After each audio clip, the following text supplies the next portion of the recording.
जब यहूदी दुनिया भर में बिखरे हुए थे, तब उनके साथ असल इंसानियत किसने दिखाई? क्रिश्चियंस यूरोप ने या मुस्लिम दुनिया ने? यरूशलेम के टेम्पल से लेकर अंदलूसिया और बगदाद तक ये तारीख एक ऐसी कहानी बताती है जो आज के नैरेटिव को हिला देती है। तो वीडियो को एंड तक जरूर देखिए, क्योंकि जो आप सुनने वाले हैं वो सिर्फ हिस्ट्री नहीं, बहुत बड़ी हकीकत है। सबसे पहले यहूदियों का असल मुकद्दस टेम्पल यरूशलेम में था। इसे आमतौर पर फर्स्ट टेम्पल कहते हैं।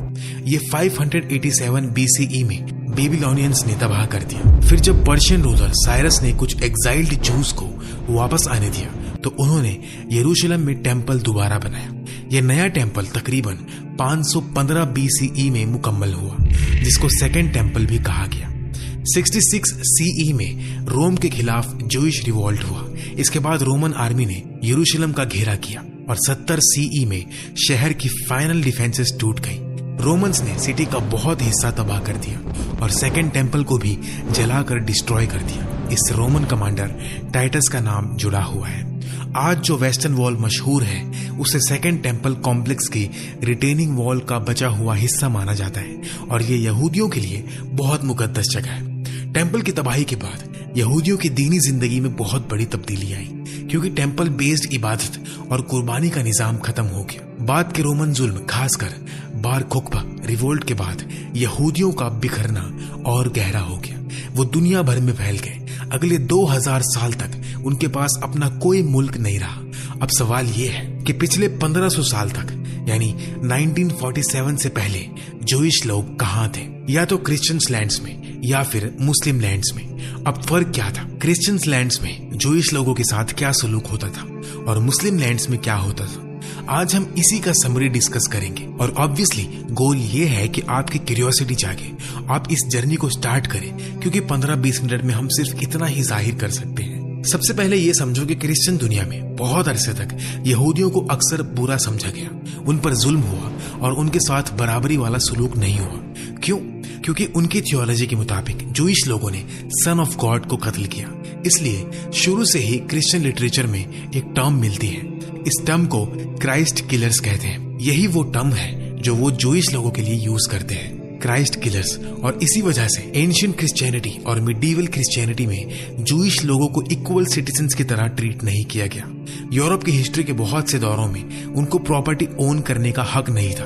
उनको मजबूर किया जाता था कि वो स्पेशल एरियाज में रहें। यूरोप में जूइश लोगों को नोबल प्रोफेशन से रोका गया। उनको मजबूरन इग्नोबल टास्क लेने पड़ते थे। उनको जमीन ओन करने से रोका गया। उनको नोबिलिटी के रैंक्स में ऊपर जाने से रोका गया। दरअसल एक काम ऐसा था जिससे उनको रोका नहीं गया और इसीलिए मना किया हुआ था। पैसा उधार देना, यानी ब्याज पर देना। आज के दौर में हम उसे क्रेडिट कार्ड EMI से जोड़ सकते हैं। चर्च कहता था आप इंटरेस्ट पर पैसा नहीं दे सकते, और अगर क्रिश्चियंस ऐसा करते तो वो जहन्नुम में जाएंगे। ये क्रिश्चियन लॉ था। जूइश लोग इससे एग्जेम्प्ट थे क्योंकि वो क्रिश्चियन नहीं थे, और क्योंकि उनको इतने सारे एरियाज में काम करने का मौका नहीं दिया जाता था, इसलिए ये एंटी सेमिटिक बात नहीं। एंटी सेमिटिक का मतलब है यहूदियों से नफरत करना, उनसे भेदभाव करना। जूइश लोगों ने यूरोप में by and large money lending का प्रोफेशन अपना लिया। इंटरेस्ट चार्ज करना, क्योंकि उनको कोई और जॉब अलाउड नहीं थी, कोई और करियर अलाउड नहीं था, और चर्च के मुताबिक क्रिश्चियंस को ये करने पर डैम्ड होना था। तो उन्होंने क्या किया? वो प्रोटो बैंकर्स बन गए, यानी फर्स्ट बैंकर्स की तरह। अब नेचुरली क्या होगा? धीरे धीरे उनका वेल्थ बढ़ना शुरू हुआ। ये एंटी सेमिटिक नहीं, ये फैक्ट है कि वो इस प्रोफेशन में इन्वॉल्व थे। इसीलिए 15th, 16th and 17th centuries में इस ग्रुप के अंदर रिच डायनेस्टीज राइज करने लगी। लेकिन ये इसलिए था कि वो लोग लैंडिंग कर रहे थे। तो आखिर चर्च को प्रेशर के नीचे झुकना पड़ा और अपना लॉ चेंज करना पड़ा और कहना पड़ा कि अब क्रिश्चियंस के लिए भी ये अलाउड है। अब जब क्रूसेड्स अनाउंस हुई 1095 और 1096 में, फर्स्ट क्रूसेडर्स इंग्लैंड से निकले, इटली से निकले, फ्रांस से निकले और यरूशलेम की तरफ चल पड़े, यरूशलेम को मुस्लिम लैंड से फ्री करने के लिए। क्या आप जानते हैं कि यरूशलेम पहुंचने से पहले क्या हुआ? उन्होंने यूरोप में ही जूइश लोगों का मैसेकर शुरू कर दिया। कहां? यूरोप के अंदर। क्यों? यरूशलेम से उसका क्या ताल्लुक? उन्होंने ये लॉजिक बनाया, अगर हम यरूशलेम जा रहे हैं जहां जीसस चला करते थे, तो हमें वहां पहुंचने से पहले उनकी डेथ का बदला लेना चाहिए। और इस तरह हजारों लोग, ये पहली दफा था जब पोग्रोम्स जूइश लोगों के खिलाफ हुए। यूरोप के पूरे शहर, जर्मनी के पूरे शहर, ये 1096 या 97 के अराउंड था। अपनी जूइश पॉपुलेशन से डेसिमेट कर दिए गए। क्रिश्चियंस ने जो किया वो वाकई बहुत पैथेटिक था। औरतें और बच्चे सिनेगॉग्स की तरफ भागे आजादी और प्रोटेक्शन मांगते हुए, और उन्होंने सिनेगॉग को बेबीज के साथ जला दिया। किसने जला दिया? क्रिश्चियंस ने। क्यों? क्योंकि ये क्राइस्ट किलर्स हैं। मैं ये इसलिए कह रहा हूं कि आपको मालूम हो ये गुस्सा, ये एंटीसेमिटिक हेट्रेड कहां से आ रही थी। ये यूरोप से आ रही थी। हम मुस्लिम्स का इस नफरत से कोई ताल्लुक नहीं था। और आपको इस बात की आयरनी समझनी चाहिए कि हमें अक्यूज कैसे किया जा सकता है, जबकि असल में एंटीसेमिटिज्म का ये नोशन सीधा यूरोप से आता है। 1215 के साल में चर्च ने एक डिक्री दिया, जूइश लोग किसी भी क्रिश्चियन लैंड में नॉर्मल सिटीजन्स की तरह नहीं रह सकते। उनको डिफरेंट क्लोथिंग पहननी होगी, उनको सिटी के डिफरेंट प्लेसेस में रहना होगा, उनको स्पेसिफिक प्रोफेशंस रखनी होंगी। ये वेटिकन था, ये चर्च था। जुडाइज्म के अगेंस्ट डिस्क्रिमिनेशन को नॉर्मलाइज करना, ये 1215 की बात है। फिर कुछ डेकेड्स बाद 1290 में इंग्लैंड के किंग एडवर्ड ने कहा, मुझे अपने किंगडम में इन लोगों को नहीं चाहिए, और उसने डिक्री पास करके जूइश फेथ के हर बंदे को इंग्लैंड से निकाल दिया। 400 साल तक इंग्लैंड में कोई जूइश लोग नहीं थे। 400 साल। क्यों? एंटीसेमिटिज्म। किंग ने कहा कि ये लोग यहाँ नहीं रहेंगे। यहूदियों के खिलाफ नफरत और जुल्म की एक बहुत बुरी शक्ल एंडलूसिया में भी देखने को मिली, लेकिन हमारे अंडर नहीं। जब फर्डिनेंड और इजाबेला ने ग्रेनाडा मुस्लिम लैंड को कॉन्कर किया, पावर में आते ही एक हफ्ते या एक महीने के अंदर 1492 में उन्होंने डिग्री निकाली। इस डिग्री को डिग्री ऑफ अलहम्ब्रा कहा जाता है, क्योंकि ये हामरा प्लेस में पास हुई। अंडलूसिया में कोई जूइश लोग नहीं रहेंगे। हंड्रेड्स ऑफ थाउजेंड्स जूइश लोगों को फोर्स किया कि वो क्रिश्चियनिटी एक्सेप्ट करें, वरना निकाल दिए जाएंगे। आइबेरियन स्पेन की पूरी पॉपुलेशन 300 से 400 हजार यानी 500,000 मिलियन, उनको या तो टॉर्चर के साथ कन्वर्ट करवाया गया या वो अपनी जान बचाने के लिए भाग गए। ये एंटीसेमिटिज्म का एक सबसे बुरा चैप्टर था। 1930s और 40s में हिटलर ने यहूदियों के खिलाफ जो जुल्म किया वो हिस्ट्री के सबसे बुरे एंटीसेमिटिक वाकयात में से था। लेकिन हिटलर ने यह नफरत खुद से शुरू नहीं की थी। यूरोप में यहूदियों के खिलाफ दुश्मनी पहले से मौजूद थी, और हिटलर ने उसी पुरानी सोच को और ज्यादा खतरनाक बना दिया। एंटीसेमिटिज्म का लफ्ज और ये सोच असल में यूरोप और क्रिश्चियन सोसाइटी से निकली थी, अरब या मुस्लिम से नहीं। अब अगर मुस्लिम इलाकों को देखें तो वहां की हिस्ट्री अलग थी। सुभान अल्लाह, जहां जहां मुस्लिम्स गए और वहां जूइश लोग मौजूद थे, जूइश लोगों ने अक्सर एक ऐसी फ्लोरिशिंग देखी, एक ऐसी प्रोटेक्शन मिली जो उनको क्रिश्चियन लैंड्स में कभी नहीं मिली। जब मुस्लिम्स ने आज के इराक और ईरान को कॉन्कर किया, इराक में बगदाद के अंदर जूइश लोगों की बहुत बड़ी पॉपुलेशन थी। फर्स्ट एक्सपल्सन के टाइम से, सेकेंड से भी पहले 500 BC से, क्योंकि फर्स्ट एक्सपल्सन के बाद जूइश का सबसे बड़ा ग्रुप इराक गया था। तो मुस्लिम्स ने इराक और ईरान, इस्फहान वगैरह में बहुत बड़ी जूइश पॉपुलेशन देखी। हंड्रेड्स ऑफ थाउजेंड्स जो फर्स्ट और सेकंड एक्सपल्सन से वहां रहते आए थे। मुस्लिम्स ने आकर उनको प्रोटेक्शन दी। ट्रीटी ऑफ यरूशलेम के अंडर जब उमर रदियल्लाहु तआला अन्हु यरूशलेम में दाखिल हुए, गैस करो वहां कितने जूस थे? 0। कितने सिनेगॉग्स थे? 0। क्रिश्चियन के अंडर जूश को यरूशलेम में वर्शिप की इजाजत नहीं थी, तो किसने उनको फ्रीडम दी कि टेंपल के कोलैप्स के बाद पहली सिनेगॉग बिल्ड कर सके? कोई और नहीं। इस्लामिक कमेंडमेंट्स और प्रोफेटिक गाइडलाइंस पर अमल करते हुए जूज और क्रिश्चियंस, अहले किताब, उनका राइट्स है कि वो अमन से रहे, वो वर्शिप करे और वो अपनी सिनेगॉग्स वगैरह बनाए। मुस्लिम्स ने जूइश लोगों को यरूशलेम में वापस आने दिया, और ये पहली दफा था कि वो वापस आए और सिनेगॉग बनाए अंडर इस्लामिक रूल, और बाकी हिस्ट्री है। बगदाद में जब अब्बासीज ने अपनी कैपिटल बनाई और famous house of wisdom establish किया, उन्होंने सबसे कॉम्पिटेंट ट्रांसलेटर्स हायर किए। बैकग्राउंड का फर्क नहीं देखा, क्योंकि मुस्लिम्स एंशिएंट ग्रीक वगैरह इतना स्टडी नहीं कर रहे थे, तो कुछ बेस्ट ट्रांसलेटर्स जूइश बैकग्राउंड से थे, क्योंकि वो एंशिएंट ग्रीक और लैटिन पढ़ते थे। इसलिए टॉप जूइश माइंड्स को हाउस ऑफ विजडम में चार्ज दिया गया। और जब फातिमिड्स और उमैयद्स ऑफ स्पेन ने अपने इंस्टीट्यूट्स एस्टेब्लिश किए, क्योंकि वो एक दूसरे से कम्पीट करना चाहते थे, 3 फोर्सेस आपस में कंपटीशन में थे, तो उन्होंने अपने पब्लिशिंग इंस्टीट्यूट्स बनाए और बेस्ट माइंड्स हायर किए। रिगार्डलेस ऑफ बैकग्राउंड, जूस और क्रिश्चियंस इस लिस्ट में टॉप पर थे। वो सिविलाइजेशंस उन स्टडीज में बहुत आगे थे, तो सुल्तान ने इन लोगों को हायर किया और बेस्ट सैलरीज दी ताकि वो उनके साथ काम करें। और हमारी हिस्ट्री का एक बहुत इंटरेस्टिंग एग्जाम्पल अंदलूसिया में मिलता है। ताइफा, किंगडम ऑफ ग्रेनाडा के अंडर अराउंड 1000 CE के करीब 1000 साल पहले ग्रेनाडा का सुल्तान मुसलमान था, लेकिन प्राइम मिनिस्टर एक यहूदी दीनी स्कॉलर था और उसका नाम था इस्माइल इब्न नगरिल्ला। वो रैंक्स में ऊपर आया, यहाँ तक के प्राइम मिनिस्टर बन गया। ये एक जूइश इंसान था और लोग उसको पसंद करते थे, रिस्पेक्ट करते थे। मुस्लिम पॉपुलेशन भी उसको लव और रिस्पेक्ट करती थी। हिस्ट्री बुक्स मेंशन करती हैं जब रिकॉन्क्वेस्ट शुरू हुई जो कि 500 साल तक चली, लेकिन जब वो पहली दफा शुरू हुई तो ये जूइश वजीर मुस्लिम आर्मी को लीड कर रहा था जिहाद में क्रूसेडर्स के अगेंस्ट डिफेंस के लिए। सोचो, एक जूइश वजीर मुस्लिम के साथ मिलकर क्रिश्चियंस के इन्वेडिंग फोर्सेस के अगेंस्ट लड़ रहा है। और क्योंकि उस वक्त सब लोग एक पर्टिकुलर स्टाइल का लिबास पहनते थे, कुरानिक तलिस्मन्स वगैरह यूज होते थे, तो कहा जाता है कि उसने कुरानिक कोट ऑफ आर्मर पहना, कुरान की आयत का प्रोटेक्टिव कोट, और वो मुस्लिम को लीड कर रहा था एक्चुअल जिहाद में क्रिश्चियंस के अगेंस्ट जो ग्रेनाडा पर इन्वेड कर रहे थे। वो डिफेंड करता है और वो जीतता है और वो प्रोटेक्ट करता है। ये रियलिटी थी जूइश लाइफ की मुस्लिम रूल के अंडर। 150 साल के अंदर जूइश इतिहास का सबसे बड़ा माइंड पैदा होता है, रेज होता है और इसी मुस्लिम इन्वायरमेंट में स्टडी करता है।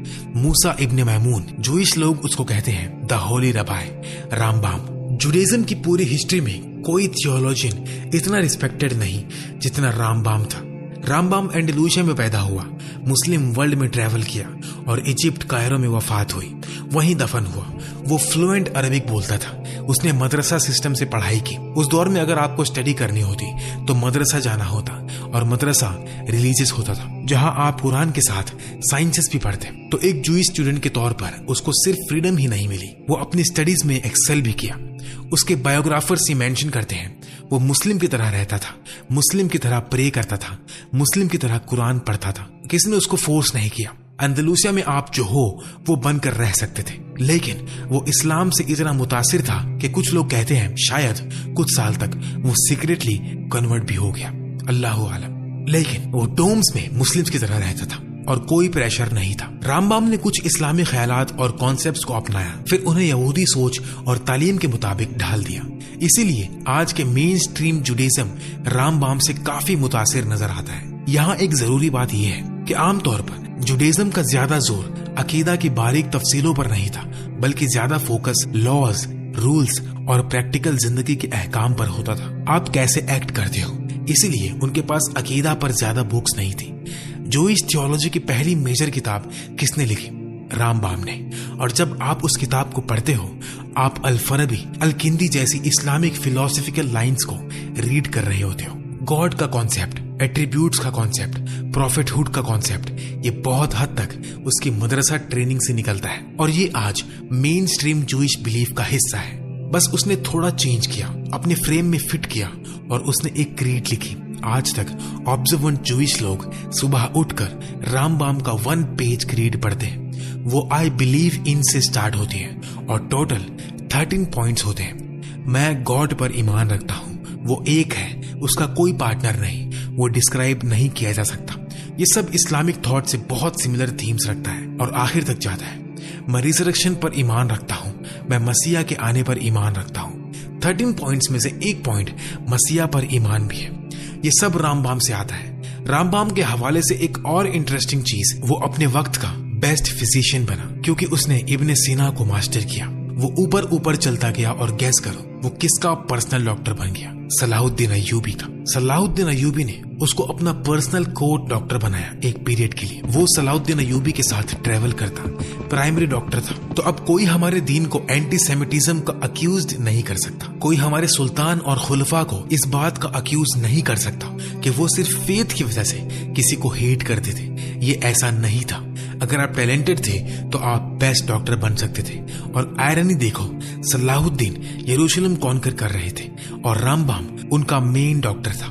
सुभान अल्लाह, हम कैसे अपने जूइश ब्रेथन को इस रियलिटी की याद ना दिलाएं।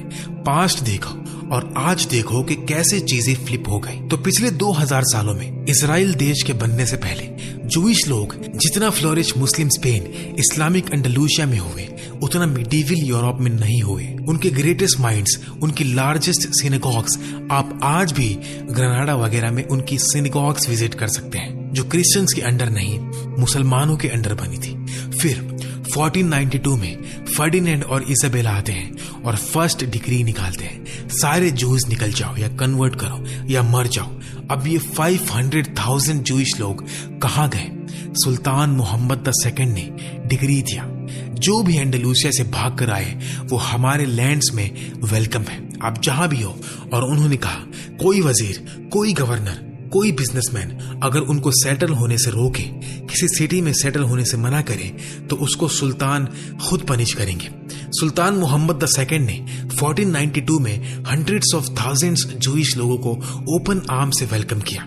उन्होंने लिटरली उनको एग्जीक्यूशंस या फोर्स्ड कन्वर्जन से बचा लिया। तो वो कहाँ गए? वो मोरक्को में सेटल हुए, तुनीसिया में सेटल हुए, इजिप्ट में सेटल हुए, मिडिल ईस्ट में बहुत बड़ी जूइश कम्युनिटीज थी, यमन में भी थी। ये सब इसलिए था कि फर्डिनेंड और इजाबेला ने उनको एक्सपेल किया और मुस्लिम्स ने उनको वेलकम किया और कहा आओ यहाँ रहो, और वो यहाँ 1947 तक रहे। अब 1947 में क्या हुआ?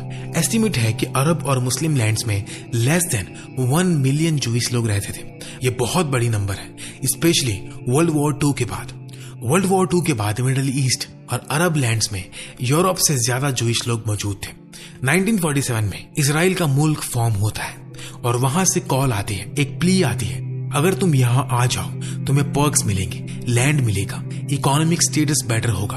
तो मेजॉरिटी यहूदी माइग्रेट कर गए। कुछ लोग जायनिज्म पर भी बिलीव करते थे। और हाँ, 1947 में एट्रोसिटीज, अरब्स के अगेंस्ट मैसेकर्स, ये सब कुछ हुआ और इसके रिएक्शन में कुछ मुस्लिम लैंड्स में पहली दफा हिस्ट्री में वो सेंटिमेंट्स डेवलप हुए जिससे आज हम फेमिलियर हैं, जूइश पॉपुलेशन के अगेंस्ट। लेकिन क्यों हुआ? इजराइल की पॉलिटिक्स की वजह से। इसलिए नहीं कि वो जूइश थे, क्योंकि इजराइल ने thousands, hundreds of thousands Muslims को मैसेकर किया, hundreds of thousands अरब्स को एक्सपेल किया, तो नेचुरली सेंटिमेंट आता है। लेकिन आखिरी पॉइंट, और इसी पर हम कंक्लूड करते हैं, सुभान अल्लाह, ये वो चीज है जो आपको मालूम होनी चाहिए। मुस्लिम रूल के अंडर रहने और क्रिश्चियन रूल के अंडर रहने का फर्क इजराइल के डेमोग्राफिक्स पर बहुत प्रोफाउंड इम्पैक्ट डालता रहा और आज भी डालता है। जुडाइज्म मल्टीपल ग्रुप्स में डिवाइडेड है। 3 सबसे important groups, number 1 Ashkenazi, number 2 Sephardim, number 3 Mizrahi. ये 3 डिविजन्स इस बात पर जाती है कि वो यूरोप में रहे या मुस्लिम लैंड्स में। सबसे ज्यादा यूरोपियनाइज्ड जूइश लोग अश्केनाजी हैं। ये वो लोग हैं जो कभी मुस्लिम लैंड्स में नहीं रहे। इनका कल्चरल बैकग्राउंड डिफरेंट है, ज्यादा यूरोपियंस हैं, जनरली ज्यादा सेक्युलर है, जनरली पावर में यही है। और इसराइल के फाउंडिंग से लेकर आज तक गवर्नमेंट्स में लार्जली इनका कंट्रोल रहा। सेफारदिम वो जूइश लोग हैं जो एंडलूसिया से निकाले गए। मिज़राही वो जूइश लोग हैं जो अरब लैंड्स में रहे, यमन, ईरान और दूसरे प्लेसेस, बहुत मिलेनिया तक। ये ग्रुप्स जनरली छोटे हैं। सेफारदिम और मिज़राही जनरली ज्यादा पायस हैं, ज्यादा ऑर्थोडॉक्स हैं, ज्यादा रिलीजियस हैं, और आप में से बहुत से लोग ये नहीं जानते। इसराइल में इनको सेकंड क्लास सिटीजन्स की तरह ट्रीट किया जाता है। क्यों? क्योंकि लुक से, नेम से, कल्चर से पता चल जाता है। अश्केनाजी, जिनका स्किन कलर व्हाइट है, वो सुपीरियर क्लास समझे जाते हैं। और फिर एक और लोअर कैटेगरी है फलाशा, जो इथियोपिया से आते हैं। आप देखोगे इसराइल में उनके साथ कैसा सलूक होता है। वो lowest of the low treat किए जाते हैं। उनके ऊपर मिज़राहिस और उनके ऊपर सेफारदिम और उनके ऊपर अश्केनाजीस। सेफारदिम और मिज़राहिस 40s और 50s में उनको वो लैंड नहीं दी गई जो प्रॉमिस की गई थी। उनको वो पर्क्स नहीं मिले जो अश्केनाजीस को मिले।